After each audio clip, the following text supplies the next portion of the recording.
In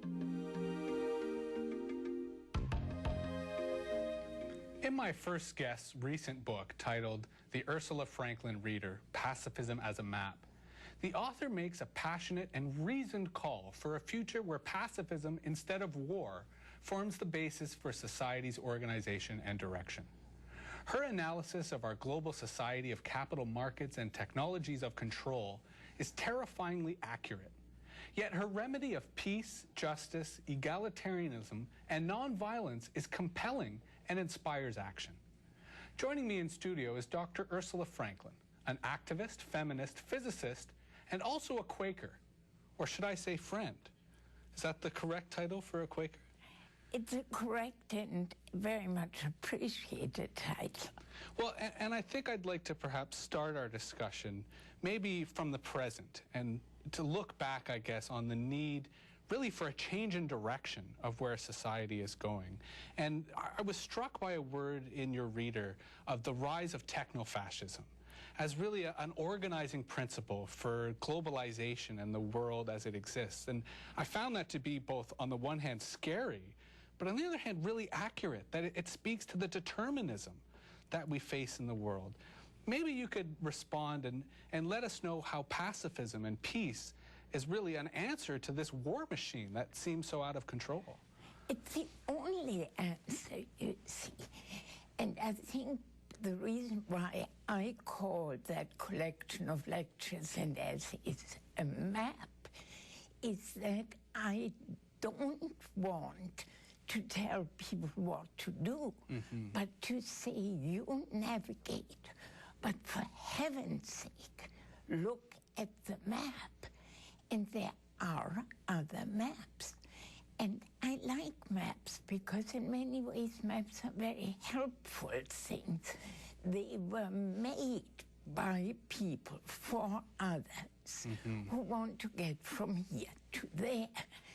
They list the features, and what I want to say so much, because it comes out of the experience not only of myself, but so many other people who were touched by war, by competition, by disaster, to say, stop that nonsense. There is another way of people to live together. Well, and it strikes me that it's the nature of patriarchy, that it prevents this map from really getting into the hands of those who need it, that it prevents other perspectives from being part of how we look at the world.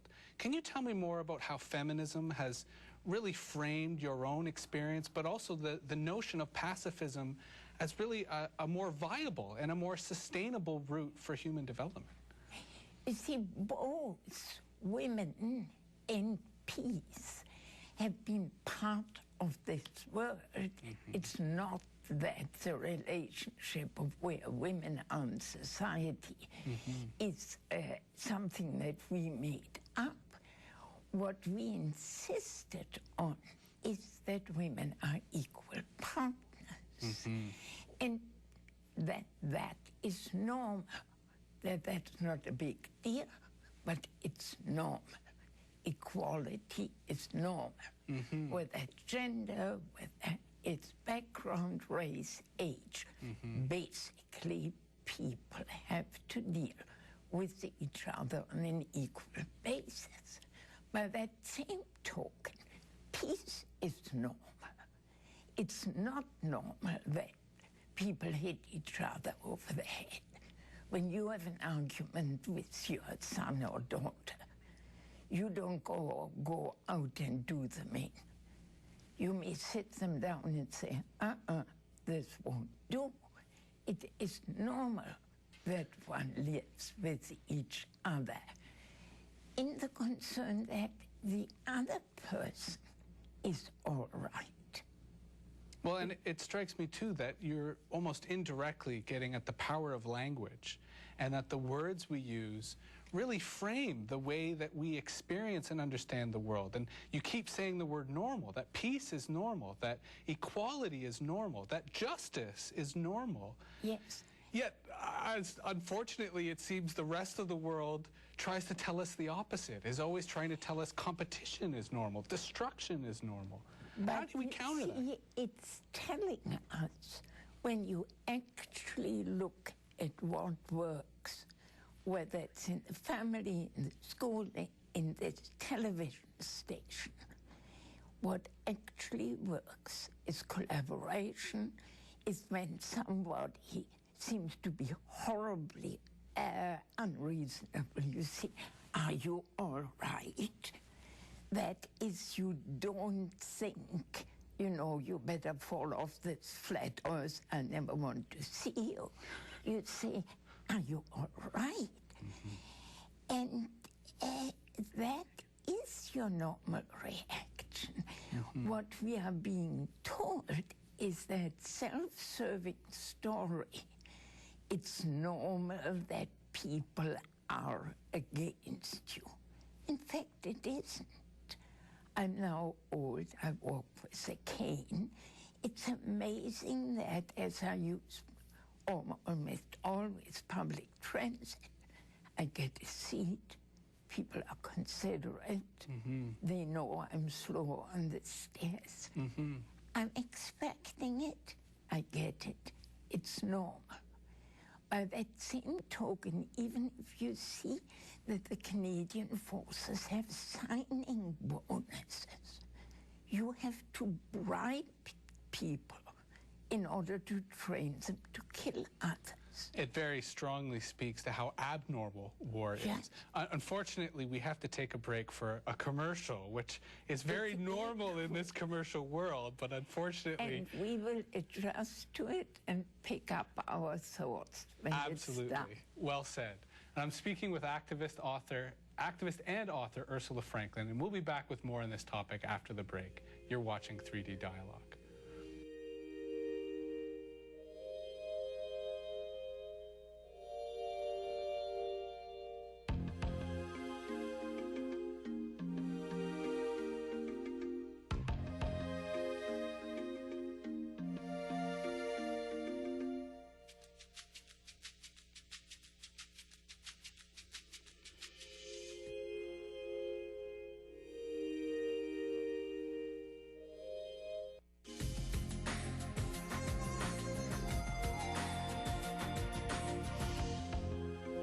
Welcome back to 3D Dialogue. I'm Jesse Hirsh, and I'm in studio today with Dr. Ursula Franklin, a Quaker and the author of the Ursula Franklin Reader, Pacifism as a Map. Now, it was interesting in our first segment, I was really getting a sense of the power of language and the power of language to really, I think, revolutionize the way we look at things and empower ourselves. But it strikes me that within the Quaker tradition, the role of silence is really important, both in terms of community cohesion, but also, dare I say, sanity. And it strikes me in our world that there's so much noise, there's so much pollution in an acoustic sense, that silence becomes both scarce but that much more valuable. Can you maybe elaborate on this role of science, or silence, rather? See, the most important thing about silence, in a sense, is Quakers use that phrase, waiting upon God.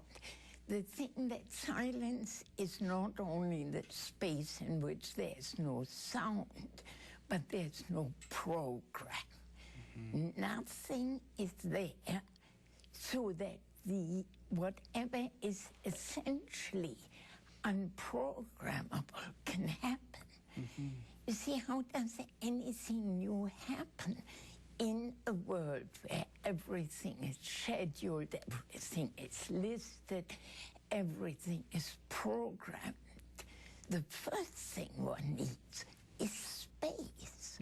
And that space cannot be occupied by anything else, either by external sound or later by your own thinking. You can't sit there and let your mind make lists. You have to be open. It doesn't mean that something enormous will happen, but nothing can happen until you clear that space. And this is not only for a few people meeting in worship, it's for everybody. nobody has a time to even receive anything that essentially is new, including their own thoughts. Well, and it's interesting that you use the word program or plan, that it seems so much of our world is programmed, so much of our time is planned, that as you say, there's no room for spontaneity. There's no room for things that are not part of the plan. We can't finish a sentence before you need to look at the clock. And of course, while something else is running, you and I continue the conversation. That luxury is not given to any of us in real life. We are programmed for the next phase, whether we like it or not. And this is horribly hard. And it injures people's creativity. It injures their relations. You know, I can't get up and give you a hug when you say what I feel. And that deprives both you and me.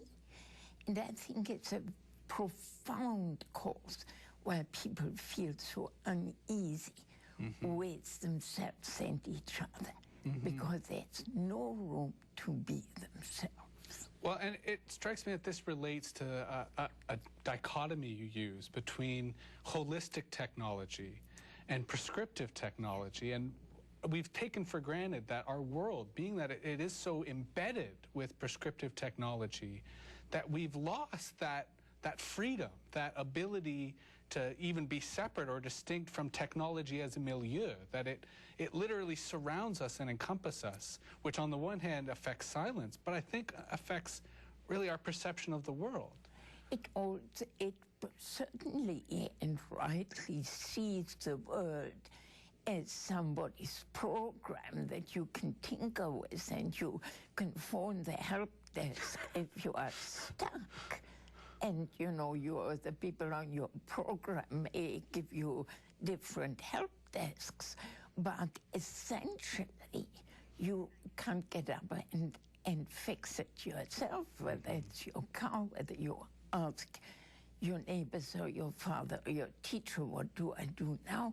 You just don't have the time, the space, the freedom, the elbow room. Yet at the same time, there are institutions like the World Bank or like the International Monetary Fund, which claim the authority to fix these things and give prescriptions to countries on how they should rearrange their economies to fix things. Yet often those fixes cause far more damage than existed before the fix came along. Not only that, but you depend on damage if you are the professional fixer. God help you if things work. You can never look at things as if they work. So that this is why I said in the first segment, we forget how much in life is a collaborative, helpful norm, because the programming is towards fixing it, towards seeing the necessity to make a living on other people's problems. No, heaven forbid if they don't have problems. One has to find problems that maybe didn't exist previously.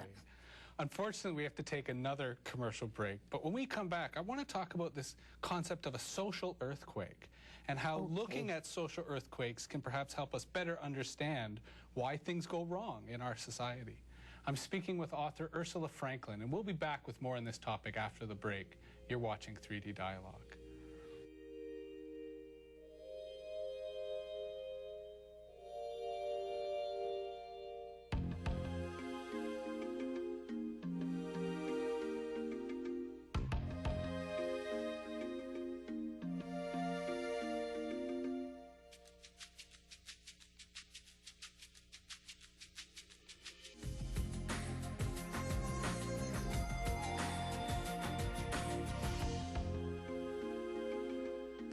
Welcome back to 3D Dialogue. I'm Jesse Hirsh, and I'm in studio today with Ursula Franklin, a Quaker and the author of the Ursula Franklin Reader, Pacifism as a Map.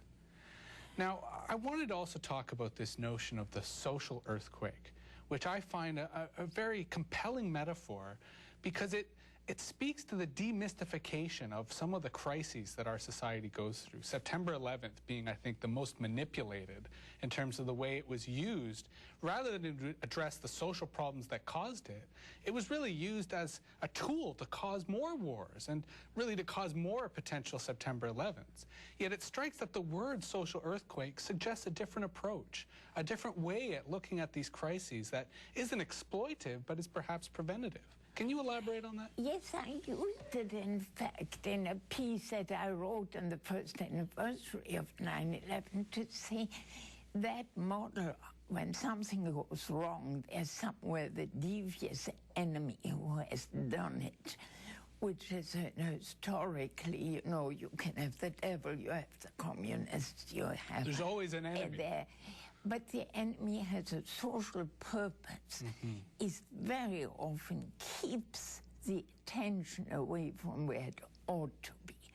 An earthquake is there, people suffer, and the first thing is A, help, and B, why didn't we know about it?